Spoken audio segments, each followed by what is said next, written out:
The movie audience in China is the fastest growing in the world, and Hollywood wants a piece of it. Hollywood studios are increasingly making their films for the consideration of the Chinese market.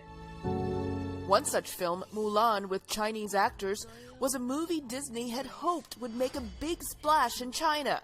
But the coronavirus outbreak put the movie's premiere in China and the U.S. on hold. The shutting down of theaters and productions in both countries will have far-reaching economic implications, say experts. China's and the U.S. film industries are very closely entwined. What we're seeing is an increase in Chinese investment in Hollywood studio films. So companies you may have heard of, like Alibaba or Tencent, are actually investing in films. Such as Top Gun Maverick with Tom Cruise. But film experts expect things to change. Following the economic numbers in China, I think we'll definitely see a pullback of outbound capital investment from the Chinese government. So on one hand, that will likely limit Chinese investment in Hollywood.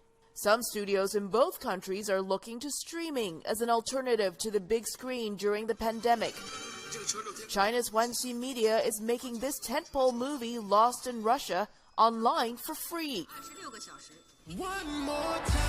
Universal will release Trolls World Tour to video on demand.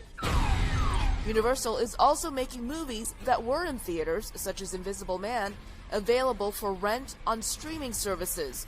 But there are pitfalls. It's not sustainable over the long term to do that. It's not good for the theaters, and it's not good for the studios either, because theatrical is really where the money has been. Yet, if theaters are closed for a long time because of coronavirus fears, consumer behavior may change. Will people actually go back to movie theaters? We've already seen an overall softening of movie theater attendance because there are so many in-home entertainment options. My sense is that we may be seeing an overarching shift in certain consumer behaviors. I've looked at surveys posted on the Chinese internet, some large-scale surveys of thousands of people in 70 different cities, and over 50% say they're reluctant to go back to the theaters. It's a wake-up call, and I think it will accelerate the importance of streaming.